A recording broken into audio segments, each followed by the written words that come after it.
Israel Iran మధ్య దాడులు కొనసాగుతున్నాయి. టెహ్రాన్లోని ఇరాన్ అణు కేంద్రాలు 150కి పైగా లక్ష్యాలపై ఇజ్రాయెల్ విరుచుకుపడింది.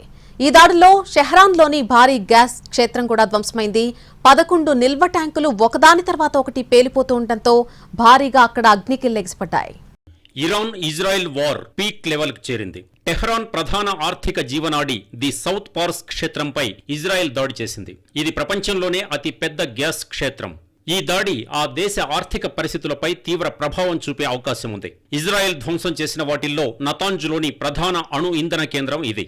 ఇస్ఫహాన్లోని యురేనియం కన్వర్షన్ కేంద్రం కూడా తీవ్రంగా దెబ్బతింది. అణ్వాయుధాలకు అవసరమైనట్లు యురేనియం ఐసోటోప్లను ఈ ప్రక్రియలో విడదీస్తారు. ఈ దాడుల వల్ల అణు కేంద్రం మూతపడడంతో పాటు ఉత్పత్తిపైన ప్రభావం పడనుంది. అంతర్జాతీయ అంతరిక్ష కేంద్రం నుంచి తీసిన చిత్రాల్లో ఇరాన్ అణు స్థావరాలు దెబ్బతిన్నట్లు స్పష్టంగా కనిపిస్తోంది. ముఖ్యంగా న్యూక్లియర్ సైట్స్ కు విద్యుత్ అందే వ్యవస్థలు కూడా ధ్వంసమైనట్లు అంచనా వేస్తున్నారు. మరోవైపు ఇజ్రాయెల్ ప్రయోగించిన క్షిపణి ఓ నివాస భవనాన్ని లక్ష్యంగా చేసుకోవడంతో 29 మంది పిల్లలతో సహా 60 మంది మరణించారు. ఇజ్రాయెల్లోని గలీలీ ప్రాంతంలోని ఒక అపార్ట్మెంట్ భవనంపై టెహ్రాన్ చేసిన ప్రతిదాడుల్లో 4 పౌరులు ప్రాణాలు కోల్పోయారు. ఇరు దేశాలు పరస్పరం హోరాహోరీగా దాడులకు పాల్పడుతున్నాయి. టెహ్రాన్ లక్ష్యంగా యుద్ధ విమానాలు మిసైళ్లతో ఇజ్రాయిల్ విరుచుకుపడగా టెల్ అవీవ్ పై ఇరాన్ 5 విడతల్లో 100 క్షిపణులను ప్రయోగించింది. ఇజ్రాయెల్ పై అత్యాధునిక క్షిపణిని ప్రయోగించామని ఇరాన్ ప్రకటించింది. దాడుల్లో 200 మంది గాయపడ్డారని ఇజ్రాయెల్ ప్రభుత్వం వెల్లడించింది. బెట్యాప్ ప్రాంతంలో దాదాపు 35 మంది ఆచూకీ గల్లంతైందని ఆ దేశ మీడియా పేర్కొంది.